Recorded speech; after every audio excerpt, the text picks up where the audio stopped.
Oh, Let's get cracking. welcome to the Love Tutoring Festival, to day 2, 11 a.m. A wonderful keynote here with Alex Asher, who is the CEO of LearnCube. General partners of the festival have been with us ever since the early days of the very first festival in June of last year. So Alex's session today will be allowing you to set up for success in tutoring in 2022, allowing your business to flourish and allowing you to help to overcome your biggest marketing challenges today. So as a brief introduction, LearnCube is a learning platform designed for small group online tuition.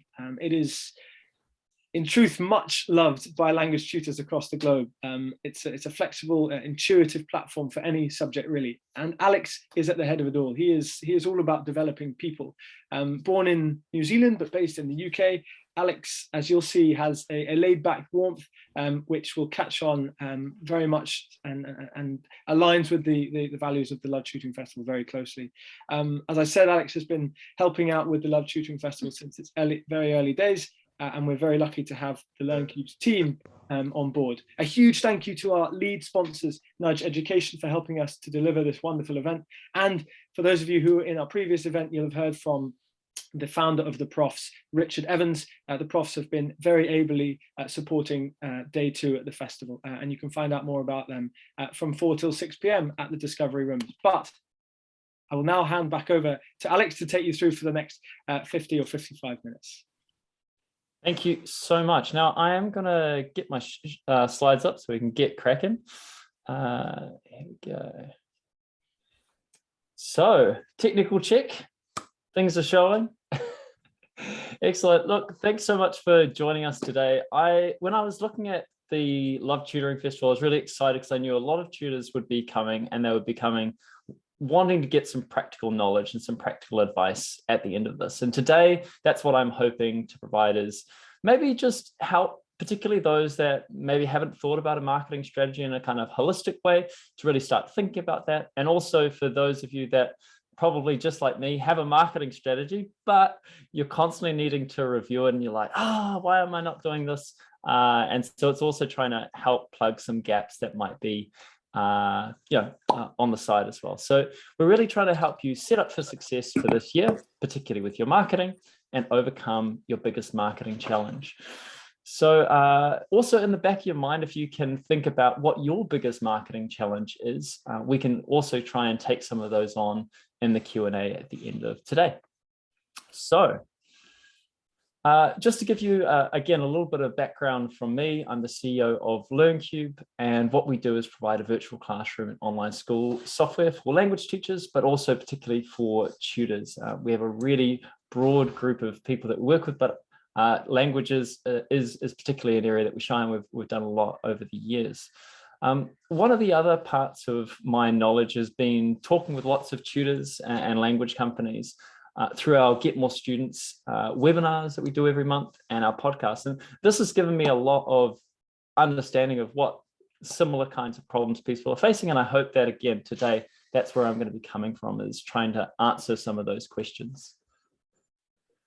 So I think the best place to start is, and again, I remember doing this with a good friend of mine who's a marketing expert, and it was actually really helpful just before sort of immediately going into marketing strategies, actually understanding what that role of marketing is to your tutoring business. And so one of the things that you'll want to do is, we're going to be talking about in a bit more detail as well, but building a brand and kind of what that means. Critically, you're going to be wanting to create predictable leads and lead flow to your business.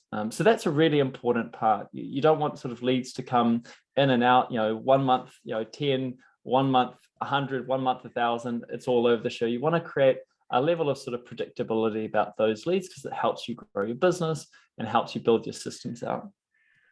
You'll want marketing also to help with your sales. And I think maybe that's the differentiation as well between marketing and where sales comes in, is marketing is usually what we call at the top of the funnel, where a prospect is very much curious. They don't know, A, if they need a solution, B, if they need your solution, and see if they're going to buy from you at this point. And so that's where marketing also has a role in terms of supporting sales, and that it could even help with the product side of things. Like, how do you know how to launch a particular product? Maybe if you're a tutor, you might be offering a different way of tutoring. You might be offering, group tutoring or one-to-one tutoring. And again, this is where marketing can help. And I think it sort of helps to conceptualize those different parts and the role of marketing in your business. So what is your marketing strategy? I'll just have a look at the chat as well. Do we have a clear understanding of how many people out there have a marketing strategy written down?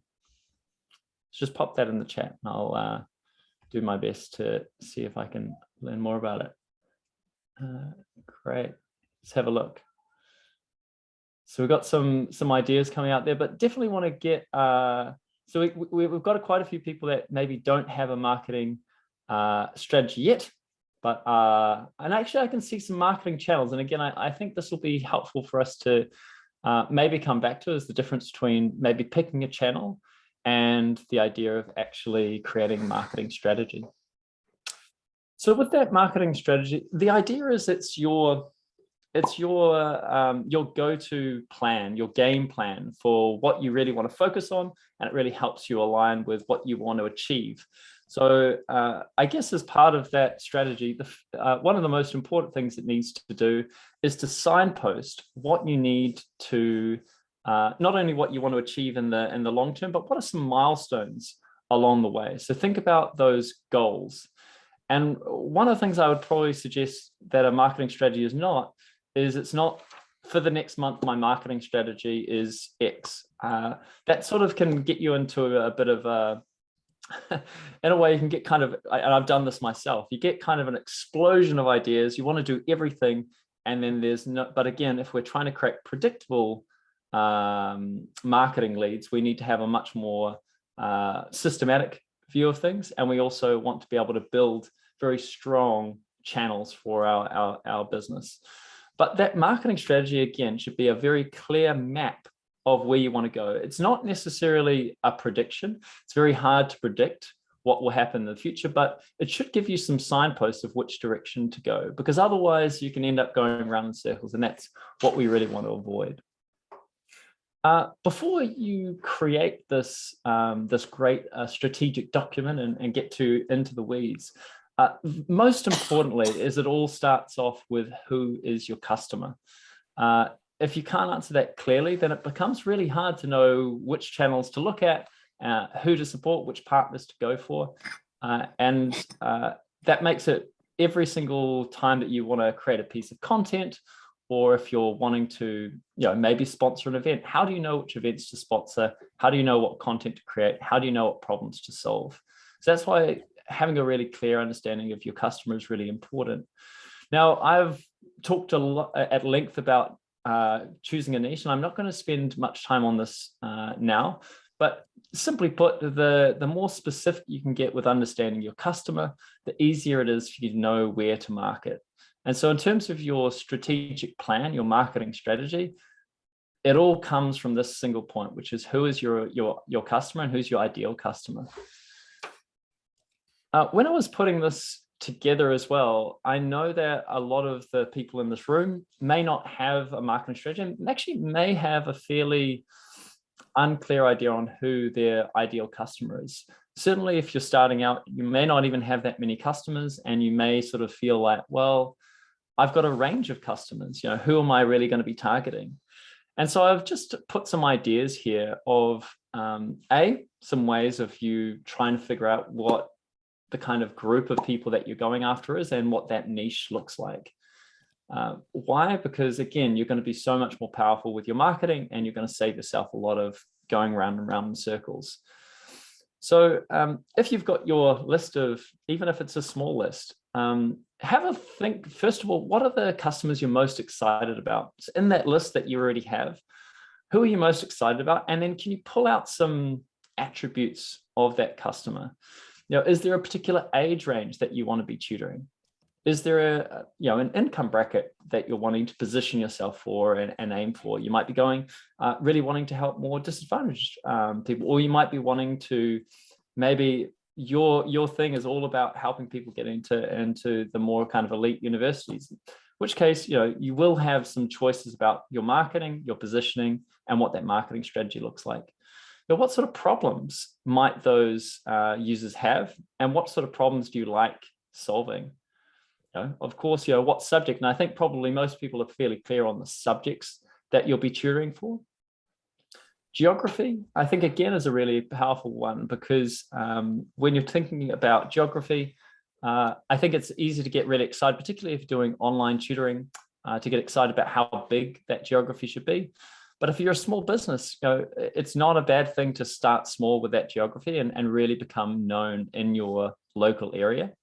And then culture, there's some really, you might really resonate with certain cultural types, or maybe it's kinds of people that you enjoy working with, or you feel that you've got a really strong affiliation that may not get support from other tutors, and it may give you a chance to stand out. But again, all of this comes down to picking your customer set and then really speaking to those customers. On top of that, really thinking about what they care about. And again, that's why it's so important to know who your customer is, because what are the main messages that you're going to need to drill home for them? Is it safety that they really care about, online or in person? Affordability, is price an extremely important thing to get right, in which case the way that you structure your sessions and the way that you price could be very, very important with you getting the right marketing strategy and having a really good outcome. Class size could be important, your expertise, your subjects that you work with, and again, some of the customers that you work with won't want to be working online, and some of them will find it really, really helpful. So all of these things are areas that you should have really clear in your mind before even thinking about your marketing strategy, because again, it all comes from this brainstorm that you're doing. So have a little think even now on, maybe just write a few notes on what is it about your customers, the kinds of customers you want to help, and what do they care about?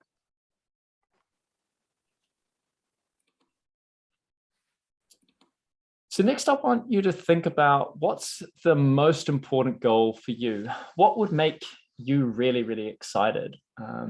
So I think, again, it's quite easy to get caught up in the idea of, I'm going to help everyone in the world, or kind of get some probably overly ambitious goals about the widespread, sort of broad group of people that you could help. I think what really helps with a goal is to be very specific on the group of people that you'd like to help and why. So again, getting this right will really help you even in the down days. If you're really clear on what your goal is, and I don't know what your goal is, might be in tutoring, but for example, in LearnCube, we really want to be the #1 software for tutors and online language teachers. And so that's our #1 goal. It's our #1 market, and we're not looking for other distractions. And I think, again, if you're looking at your own, how can you be very specific about what you want and avoid those distractions? Avoid distractions. Next, the part of that marketing strategy is about how are you going to achieve that marketing goal. And so when we're talking about a marketing funnel, we're talking about how do you get prospects in the top that, first of all, hear about you, then you educate them about what your services do and what problems they are, that the problems that they're wanting to actually solve. And so when we get further down the funnel, what we call further down the funnel, your prospects go from knowing you, liking you, trusting you, and eventually buying from you. And so what I'm really going to be asking you to do is really think about what channels are already working for you, and how can you, first of all, expand those ones, and then what are maybe 1 or 2 that you might try this year to experiment with. So it's really good to have a really clear idea of like what's working for you, and then also have a few experiments, but not to let those experiments get carried away. And again, I'm going to be talking this a little bit more in specifics as we go through. So when you're thinking about your marketing funnel, I was talking about at the top of the funnel is this idea of awareness. how are you going to get the word out there about your business? So that could be, if it's cold, what we call cold traffic, it's really you pushing your message out there to the audience. That could be through, as I say, it could be through Google Ads, it could be Facebook ads, you could be doing webinars to expose your brand, you could be doing events, you could be getting on other people's blogs, you could be getting in other people's podcasts and webinars. So this is all possible in that awareness space at the top of the funnel. That next space is that education part. So how are you going to educate your prospects on, first of all, that there's a problem that they need to solve? And then secondly, we're kind of getting to that decision point. How can you make sure that they choose you and opt in to buy from you? And that's much easier if they opt in to buy rather than for you to try and push a sell. But you do need to think about these in different stages of a buying cycle. So awareness, education, making a decision. Then they've purchased from you. How can you really delight your customer? Because that's how you're going to get the word of mouth. And that sort of pushes this person into just having a great experience to being an advocate for your business and really growing your business through referrals. So I am going to give you some specific examples again, so don't worry. We're just trying to get our bearings around here with what that marketing strategy needs to include. And so I've got some ideas on each of these different parts of the funnel that you might want to be working on. And I think the idea here is not to overwhelm you, but just to show you some ideas on what you can do to move the needle at different points in the customer's journey. So at the awareness, it could be about using social media to get, the word out there about you, expose people to your brand, expose people to your content, expose people to you as a personality. You can use events, you can use ways of, Google Maps, making sure that your tutoring business is on Google Maps as an example is really handy. Also gives you some geographic advantage versus say some of the other larger tutoring businesses, which may have an advantage over you particularly when it comes to advertising. But you could look at using blogs as content, you could use videos as content, but there's lots you can do in that awareness space, top of the funnel. Getting people to know you. And the education part, there's again lots that you can do to help move the needle. Your website is going to be critical. Using landing pages, and I can talk about that if you'd like. Using free trials to get enough people to experience a little taste of what you can offer. Again, educating them on what it is that makes you unique and how you can get results. A lot there in the email campaigns as well that you could be thinking about. And that really sort of gets into this next segment on how do you really support the sale? How do you support somebody actually converting? So nurturing email sequences, you can use a lot of social proof is a really, really important part. Using testimonials, if you're working with organizations, logos, and otherwise some case studies. And then finally with that delight, there's a lot you can do. So it could be about your support that makes you really exceed the customer's expectations. You could be using lots of personality. You could be using technology, virtual classrooms or a more kind of professional platform. You could be having additional services like homework, or maybe it's about, and again, it sort of goes back to who is your customer and what they care about. But those are the things that you'll want to keep in mind with delighting your customers in order to get that word of mouth and those referrals. So maybe write one or two of the kind of key ideas that you've got here that you're going to want to work with, and we'll keep on moving forward with what I hope. Sorry, Alex, sorry, just to interrupt 1 second. We just had a couple of questions in the chat. Could you just go over a couple of the acronyms there? Yes. CRM, PR, and SEO, just quickly for those who... No problem. So, sorry, it's hard to see the chat and the slides. No, at the same time. Don't worry. So CRM is basically it's your contact management system effectively, or basically where you have a database of all of your prospects, and then you can kind of, how's the best way to say it? This is where you have all of your contact information in an organized way. And it means that, for example, Ludo, if you're my customer, I might have an initial engagement with you. You might turn up to one of my webinars, but you're not ready to attend one of my my tutoring workshops. And then I would put something into that, like maybe a reminder to reach out to you, Ludo, And then we would go through, you might then have a free trial with me, and we would write that into the CRM. So again, there's like a log rather than like say an Excel spreadsheet. A CRM is a much better system for being able to manage your interactions with prospects and showing yourself and actually figuring out where you can push people towards a potential sale. So that's what a CRM is.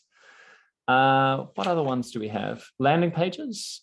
So landing pages, there are actually software that you can, I think it's actually can be very affordable. One is, for example, called Lead Pages. And so if you don't have a website or you're not too sure if your website is optimized, you can use landing pages as a cheap way to be able to send traffic. So that means you could, for example, have a Google ad that says, you know, tutoring services in, again, my geography of small towns in England isn't very good, but I'm just going to use one now. So let's say it was Manchester. Again, I think that's probably too big. But if you were trying to get people that were interested in tutoring services in Manchester, you could have an ad that goes to a landing page. And those landing pages are really easy to create. There's a lot of like easy drag and drop what we call UI, user interfaces, to be able to create that basically landing page or home page. And then you're just trying to get to somebody to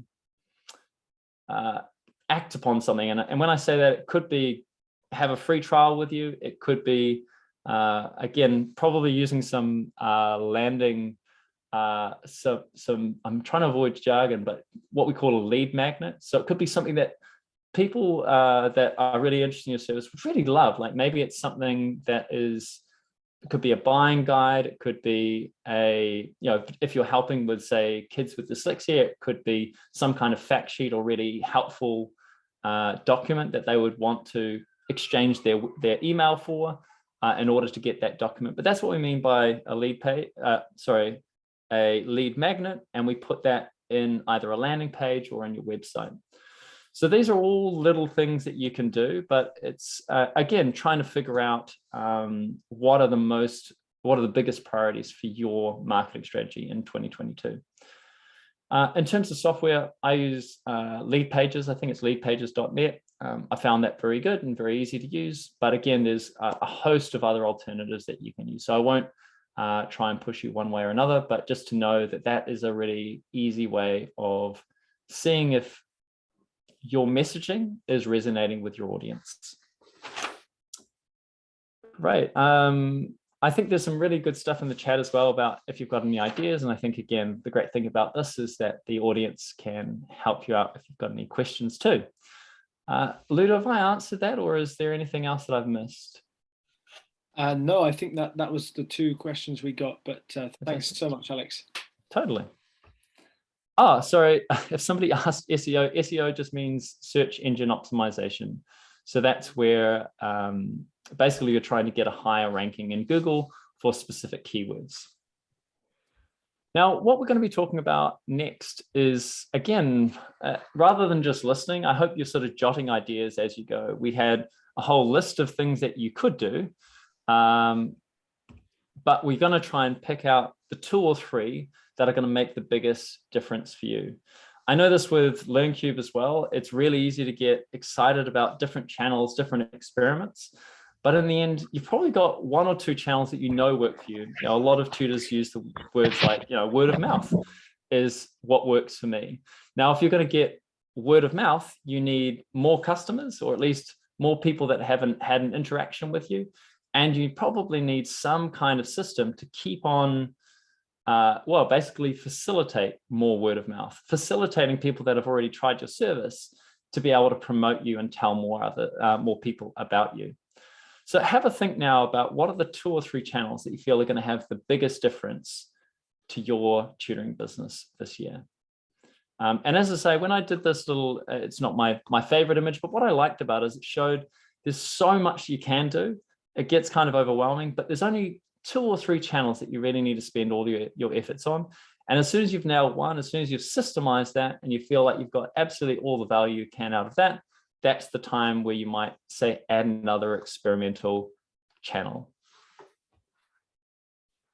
So next I'm going to talk about branding, and I am in the latest sort of part of this presentation also going to be talking about, I think Sid's actually here. I actually love what Sid's been talking about with branding. So I'll just put some kudos her way, and also just to give you a heads up that I will be using some examples from Sid. Now, with your branding, I think there's two things that I think are very important about it. First of all, is you need to have some kind of unique identity about it. And I think that is often lost when I've seen a lot of tutoring, particularly like even small tutoring companies, what their branding looks like. It can look incredibly generic, and it can just get kind of lost in the crowd. And each one of us has something truly unique about something about that combination that helps you differentiate from your competitors, allows you to charge more for your service if you do it right. And when I say charge more, I think that can be a really good thing, or it can just help build a really strong, loyal base of customers. And I think that's the difference. Actually, one question some people might have if they're an independent tutor is, if I'm an independent tutor, do I try and create a separate brand? And the answer is, first of all, what's your goal? Sort of going back to the top of this presentation. And then secondly, your personality can have a lot to do with your brand identity. Again, I don't know if Johnny's still in the room, but Mannings is a great example where Mannings, it's come from Johnny Mannings, it's come from a personality, but that's then morphed into a great tutoring business. So regardless, I think you want to use your personality as much as you can for as long as you can. So don't be afraid of kind of keeping your personality and your brand quite similar and quite intertwined to begin with. And the next thing about branding is, how do you use that to get noticed? So if you don't have a brand, when you, for example, create content, there's not really any signals to know, is this your content or somebody else's content? So that's where branding can really help. Even just like basic things like using consistent colors. A logo can help, but please don't go crazy on logos. Probably what's more important is just whatever fonts you're using, whatever colors you're using, whatever you can use that helps people see a pattern in the way that you deliver content. That's all about building that brand. And so have a think about these two ideas when rethink about your brand. In LearnCube's case, we've got some key kind of values. And I think maybe you've got some values that you could use for understanding what your key combination of branding is. And again, going to Sid, I really loved her examples because you can see it in her imagery, the language that's used, the logo that's used, the imagery that's used in the channels. They're all trying to push a similar and cohesive brand experience. And what I like about that is it means that whenever I see a piece of content, it makes it much, much easier for me to associate, for example, a piece of content, something that I've really got some value out with the brand. In this case, it's the UK Virtual School. So have a little, I would really encourage you to actually check the UK Virtual School's website. I think it's really excellent in the fact that it tells a great story. And there's some really unique aspects of it. You can clearly tell that there's only one like it.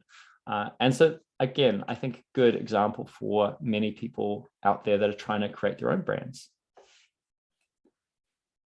With your brand as well, it really helps you with your positioning. So your branding should match the kind of position you want. So if you're trying to create a very high value or high end brand, you'll want to have that, in the kind of language that you use and the logo that you choose. All of those branding implements, those techniques should all create that cohesive experience. Next, we're going to just also talk about that you might be looking at the further down your funnel. Maybe you've got enough prospects, but you're not feeling that you're converting enough of those prospects.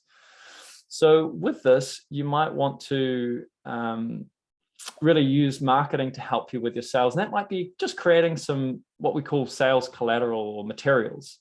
And that can help more people like and trust you faster, which means that you're going to be able to sell more of your service and help more people, which is what we're wanting. So how can marketing help you with this? Again, I'm using UK Virtual School as a great example. You've got you can use marketing to help with the website, which helps with your conversion. So converting somebody that doesn't know you into somebody that knows you and eventually somebody that will buy from you. You can use awards, you can use content that can again be a good way of getting prospects to turn into sales if you're offering lots of extra value. And also your testimonials are a really important part of helping somebody go from knowing you, liking you, to really buying, because they can build that trust. The sales part is all about building trust. And with that, I think it's really helpful for you to understand if you're worried about like which part of the marketing funnel should I focus my efforts on with 2022's marketing strategy.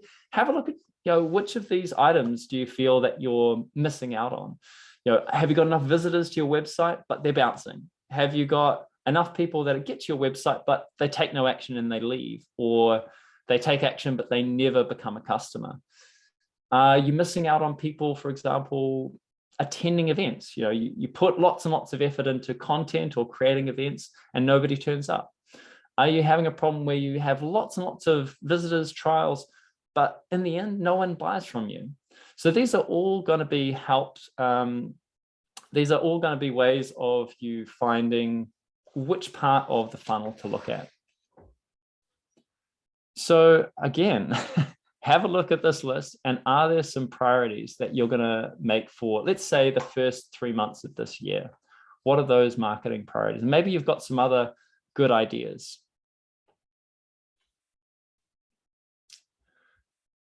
So I'm going to leave you just for a couple, maybe 5 or 10 seconds for you to scribble something down. What are the 3 marketing priorities you have for the first quarter of this year? And again, the ways to think about what are those priorities, what are the ones that are going to make the biggest difference to your business? So rather than maybe thinking about something you haven't ever tried before and doing 3 of those, is there something that's really worked? Can you improve on that? Is there a part of the marketing funnel that you want to work on? Can you improve that? Again, I've definitely felt myself get overwhelmed at times. And so I know how important it is to try and figure out 1 or 2 or 3 ideas and really go for those within a given time period. Now, I'm just giving you some examples of, this is an example from me. If it's a website, what can you do on the aesthetic side? What can you do on the content side or the functionality side? If you're looking at another example, it could be social media that you're trying to push for. What is, in this case, you might want to only focus on one of these channels at a time. You probably don't want to do all of the channels. You want to pick maybe one of those channels. You probably already have something that's working for you. Maybe it's Facebook that's working for you. So maybe that's your main channel. And you might have as your 3rd priority might be something a bit more experimental. And finally, I really find this this kind of diagram really, really helpful in terms of understanding how marketing really interacts with everything else. So your market is who you choose to go after. Your marketing is all about communicating with the person you choose, and that impacts the product that you deliver, because that's all about how you solving problems for that user base and creating a great experience. And then the business side is all about making that experience more fluid, more seamless, easier to use. And that's again where you might consider using more technology and more platforms to help you streamline your services as you kind of build up your momentum. Now, if I'm not mistaken, I'm pretty close to on time of where I want to be for answering some questions and maybe going back to some of the ideas that we've talked about in the past. But I'm just going to quickly remind ourselves kind of where we got to. So first of all, you're very clear on who it is that you serve, who's your market. You're then very clear on what is your strategic goal. Who do you want, like, how do you want to serve them? Like, what's that legacy that you're looking for? With a very high level strategic goal, what are some of the milestones that are going to help you know that you're on track? Those are some of those marketing milestones that I'd like you to think about. And it might be about getting to a certain number of leads. It might be getting to a certain number of sales. So maybe some signposts that you're going the right direction. We talked about what are some of we talked about the entire buying cycle. So looking at from awareness to education to making a decision, delighting, and then also making advocates. Which one of those parts of the funnel or that flow is weakest for you and you feel that you can have the biggest impact on? And then what are 3 priorities that you have for this year, or at least I would even start with this quarter. And I would probably also be less ambitious about lots and lots of new ideas and trying to really nail the ones that's working, and then maybe have just one other experimental channel, one other experimental priority that you have. So we're going to go on to the Q&A section. So pop in your questions, or Ludo, if you find anything that you want me to kind of highlight on, let me know. So I'm going to have a little look at some of the questions that we already have there. And this is actually a really common one. Let me just read it out. For the sole traders who are starting out, what strategies and things should we focus on first? It's really overwhelming. So that's what I wanted to highlight. It does feel very overwhelming, even for me as well with LearnCube. It's totally overwhelming how much you can do. So first of all is to turn that feeling overwhelmed to feeling really excited that there's lots that you can do. And then the second thing is to figure out, where is my biggest weakness in that funnel? Do I just not have enough people to talk to, not enough people that are on the top of that funnel? Or is the problem is that, I keep on having these meetings and they're just going nowhere. So that already will help you know where to focus first, because it'll be different for different people, because people have different strengths. Some people on social media, and if that's your channel, brilliant. And some others are really good at even just using a small budget with Google Ads and landing pages. And that's the avenue that they're going to use to be able to build their initial group of customers. So when it comes to feeling overwhelmed, I would start with basics. Do you have a website that can really represent you and your brand? Secondly, do you have a clear call to action and a good process of turning somebody from a stranger into a customer? And that might be in a consult version, it might be a free trial, it might be also using maybe some kind of fact sheet or cheat sheet that helps people even start the conversation with you, and then you build up that trust and then eventually turn that prospect into a customer. Or is there something else that you might want to work on? Whether it's, if you're a bit more advanced, it might be, how do I get more traffic? In which case, ads and those sorts of things might come a bit more of it. Now, how much of the marketing skills can or should be outsourced? First of all, it really depends on your stage of business. If you're a small business, though, it is difficult to outsource that, because at the moment you may not have that many customers. So outsourcing the marketing side of things just may not be that easy or that possible. For almost every startup, you kind of need to get that first 5, 10, 20 customers yourself. And a lot of that can just be from using your own networks, doing an exceptional job whenever you get the opportunity to do that. And I would also suggest that you want to forget so much about making the most money from every session. Just get enough momentum. I think momentum is probably the most important thing for any small business, is making sure that you've got at least enough customers that you could even generate that word of mouth. If you're only doing one tutoring a session a week with one customer, that's only one person. You're getting 100% of your market to tell others about you. And so that's why I really think that if you're starting a business, do whatever you can to try and really get enough people to try your service. And also it helps you build experience and helps you build confidence in what you offer. Now, if you're spending money on Facebook ads and feeling like that's not working, well, first of all, that's good that you are recognizing that's not working. So with those, you should be very clear on what the numbers are that matter. I've made a lot of these mistakes myself with Facebook. It's really easy to spend lots of money. Like, Facebook is great at spending your money. But you need to be able to show that the traffic you get from Facebook turns into at least a meeting, and also knowing what those metrics are. I think I had those before, knowing how many again, if that's part of your funnel, knowing either how many people have to hit your website to make a purchase, or knowing how many people you might even need to meet or provide even a free trial before they become a customer.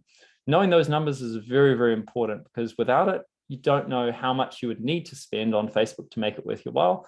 And also it makes it very hard for you to know whether or not, actually, don't spend any money on Facebook at all. That's not the channel for you initially. It might be using your own social media, but also if you're doing social media, is making sure you're very clear on how you can get your great content out to more people. Now, we've got some other ideas here. How long does it take for a startup as a sole trader? I'm unsure exactly that question. I might continue on. What are the best types of posts for LinkedIn? So I think, again, these are tactics. I think, first of all, I would really encourage you to think from a strategic perspective, think about the channel first, and then kind of look at like what might work best for LinkedIn. The answer to that question is, it really depends on who you've chosen to be your target market. So in terms of LinkedIn, are your customers, professional? Maybe they're professional parents. Maybe that's why you're using LinkedIn for that service.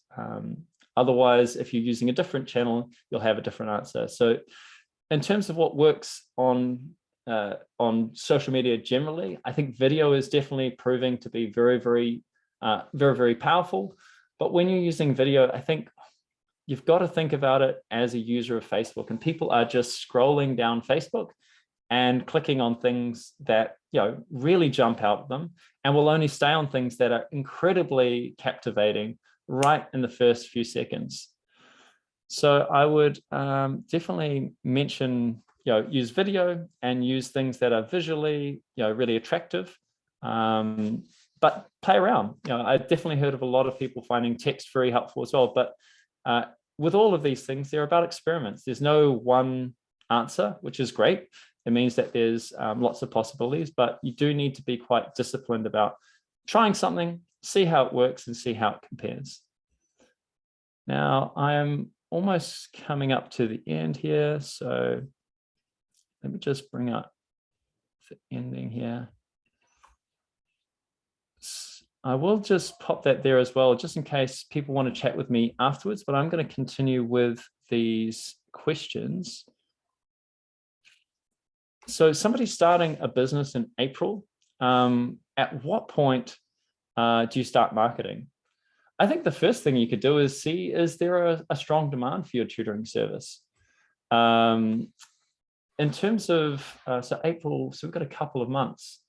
So I think the first thing you could do is start building a client base. There's nothing stopping. I would almost say, is there a way that you can start getting customers? Is there a way of you start getting people to know your service and starting to test, what your niche is really going to be? So it might be doing some group tutoring just to even get a sense of, the kinds of people that are in your area, or if you're going online, what are the kinds of people that will resonate with your service? I'm going to go back again. I'll stop sharing this for a moment. We've got also a good point. We've got another CPD session with Karina later. So if you're looking more about social media, you're going to be able to see that. If you have a social media phobia, what do I say about that? So first of all, there's nothing wrong with that. You just need different channels. So I think one of the things to think about with social media is, first of all, it is a place that people will go to almost as social proof. So sometimes you might just want to keep your social channels just as a simple way of showing you're a professional, you're visible, and you're trusted. So you may not post a lot on Facebook or LinkedIn or whatever the channels that you choose, but the stuff that you do put there, if somebody were to go there, they would be like, oh, okay, this totally is cohesive with the person I met. And I can see some things that are going to help me buy. So it might be a testimonial. It might be some great content.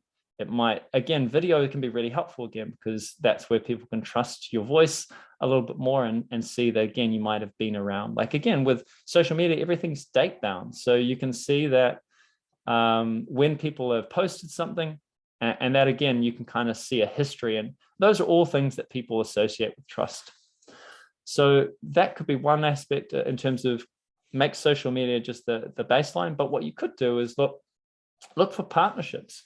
Maybe it's looking for people within your network and really having a great referral program that helps people know about you. There's definitely lots of other channels that are not social media, and but I think one of the things I would also say is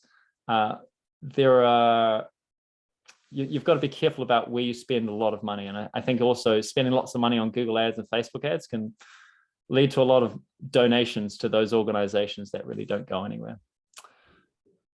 To put it lightly, donations, Alex, that's a good word, I think.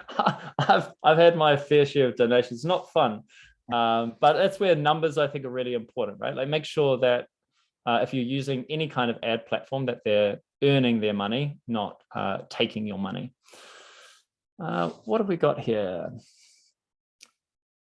People who work with students, how do you all feel about what you've realized about TikTok and YouTube?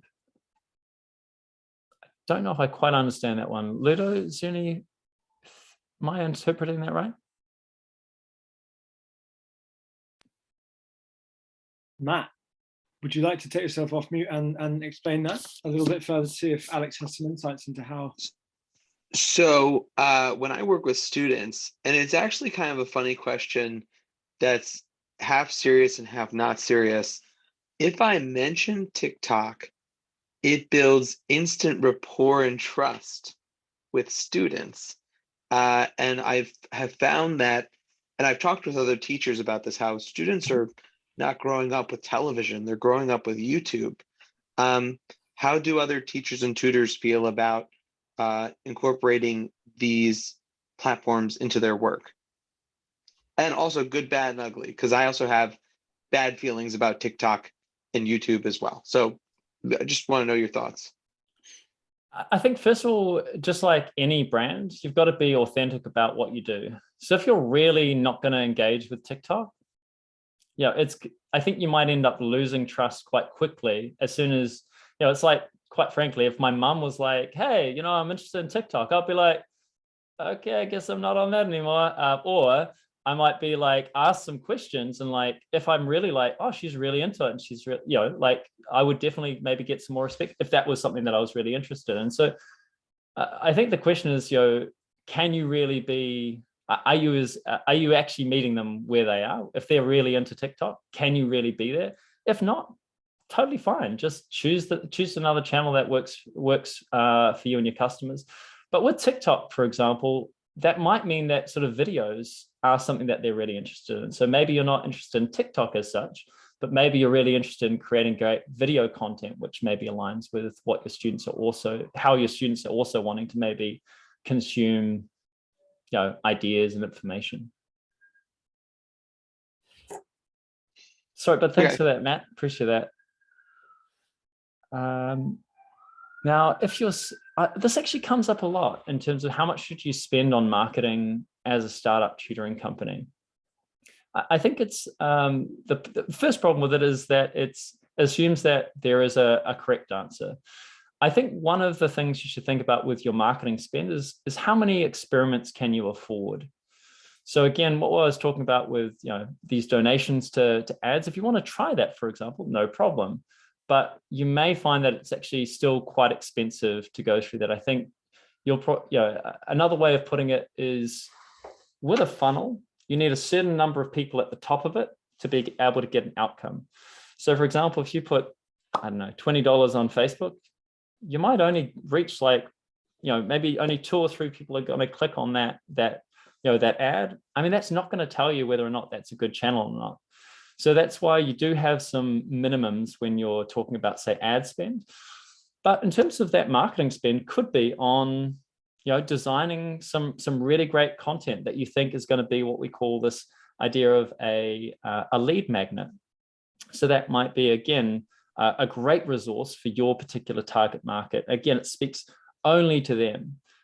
If you're teaching math, maybe it's something to do with maths, and it's a great activity for parents to do with their kids. If parents, for example, are the customer, how can you create something that's almost irresistible for those parents to go for? So that might be a better spend for you, to spend a bit of money on making that an incredible resource than spending wasting lots of money on, say, ads. So I think, again, the budget totally shouldn't be dependent on how much money can I spend on advertising, but really should be about, okay, where am I going to get the best return on this? It might even be, for example, maybe it's commission that you pass on to partners that costs you nothing and requires the partner to send you leads your way. So there's lots of different ways that you can get leads without spending a lot of money.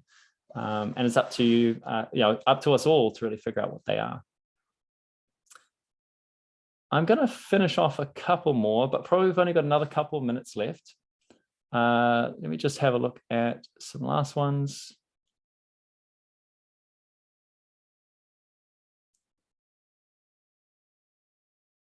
Have we got anything else on your side, Ludo?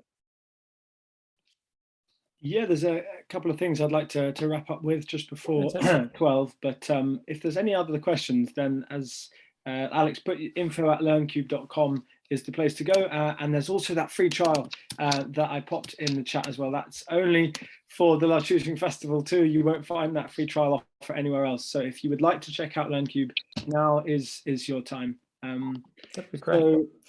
So, just to put a pin in that, basically what LearnCube will do is either we've got our virtual classroom, or also have an all-in-one solution for tutors called our online school, and our online school, like particularly if you're an independent tutor. So just wanted to highlight that, but it's been total pleasure so far, Ludo. So thanks for that.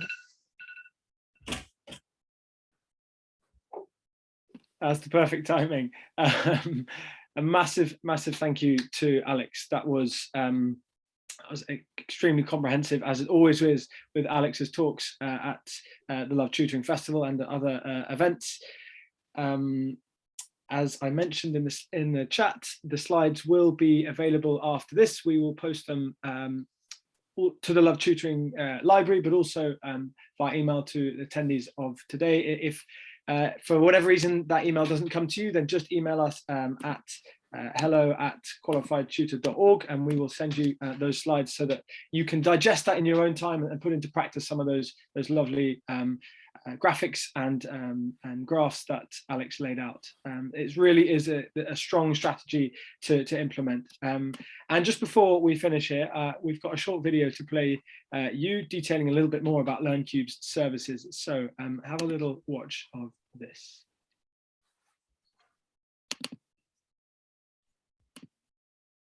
Are you looking for a professional online classroom?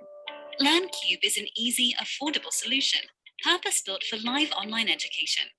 We offer so much more than just reliable video conferencing. Get on the same page with your students using our multi-tab whiteboard. Upload and save class materials to your own lesson library for future use. You can upload PDFs, video or audio files, or even load a YouTube video to play, pause, or skip ahead. Both student and teacher can annotate on top of lesson materials, or even using our advanced screen share feature. Your materials are saved automatically at the end of the class. They can be accessed for review or reloaded to pick up where you left off. Schedule with ease and access reports on past classes. Make LearnCube's classroom your classroom. It's a snap to add your own logo and change the color scheme to match your brand. LearnCube is download free, so students can easily connect with their computer, tablet, or smartphone. For individual or group classes, LearnCube really is the perfect all-in-one online teaching solution. Sign up for a free 14-day trial of the Pro Plan today by clicking on the link in the description or visiting learncube.com.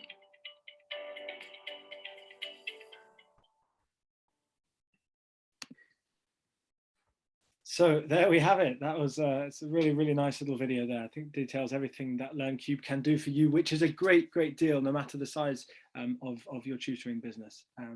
So thank you so much, Alex. You can catch Alex at the Discovery Rooms later on today from 4 till 6 p.m. So do drop in and chat to Alex there. We really do urge you. I know that is standard tutoring time if you're on a UK time zone, but that's a great place to pop in and chat to Alex or a member of his team. LearnCube will be there Tuesday and Thursday, so today and on Thursday. So do drop in from 4 till 6. But Alex, thank you so much for doing that, taking us through. Take care, everyone, and thank you so much. Bye, Alex.